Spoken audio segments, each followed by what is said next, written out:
Economic times, addictions, and abuse are just a few of the reasons why an individual or family may end up on the streets without a place to call their own. Homelessness is a serious issue that needs to be addressed, and charitable organizations like Joy Junction are dedicated to providing the basic physical and spiritual needs of the homeless. Take a look. I have seen people going around downtown who are literally getting in trash cans, getting in dumpsters, and they are ravaging for food because they're hungry.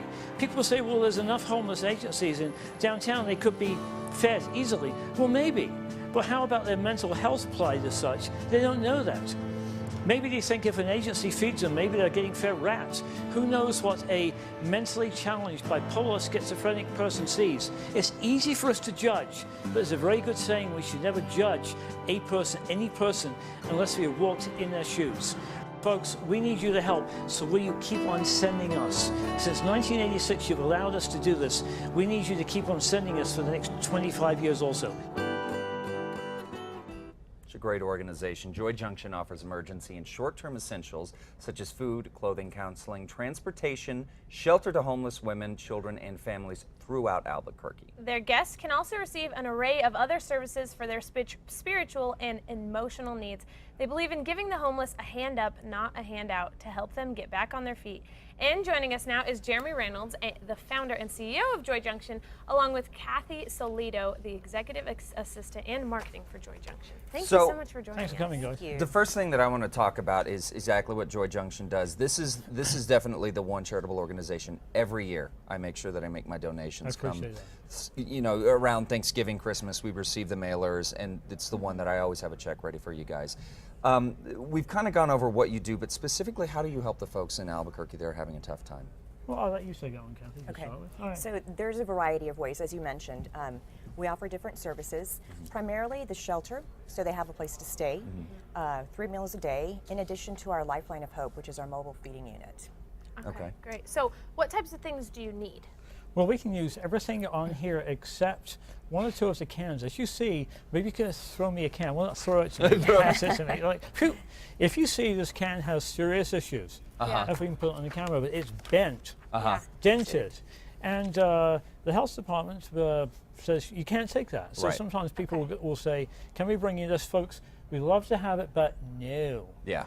And you know what, if you and your buddies, Chad, would like to go out to bag an elk or bag anything in the mountains, sometimes we get a call saying, can we bring, from the wife usually, can we bring my husband's bagged elk? It's like, we'd love to have it, but it has to be USDA processed. Okay. So any of this stuff like that, the hot dogs, the chicken, that can all be brought because it's even frozen now. It came straight from the grocery store. We can take all that. So anything like this we can take, but anything meat, chicken, fish has to come straight from the store and be USDA approved. USDA approved, very important. So your heart's in the right place if you're doing it, but there are just certain steps that we need to make sure. Well, yeah, because there are health restrictions too. I mean, that can actually, just in general, folks, when you're shopping, that can of soup could be pretty dangerous because there may be things leaked into it. Well, no, like I got a call the other day from a lady that said, hey, my husband last year went to catch trout. We've had him in our freezer for like months or whatever.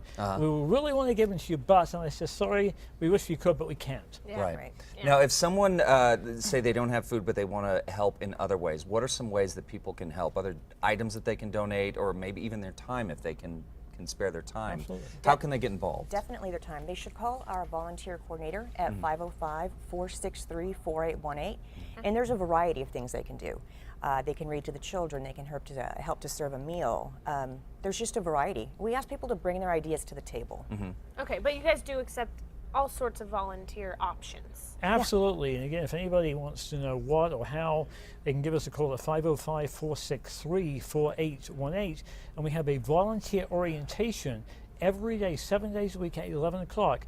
What happens, most people, they receive a tour of the grounds because we're on a 52-acre facility. Then after that, they stay for lunch. As a rule, they get some idea then of what they would like to do. Like last night, we had a band playing. You can serve meals. You can read to the kids. A whole variety of issues. That's fantastic. Well, again, Joy Junction is such an important part of our community. Thank you. Thank you guys for all that you do. And for more information on how you can help, head over to casa.com and click on the Style tab.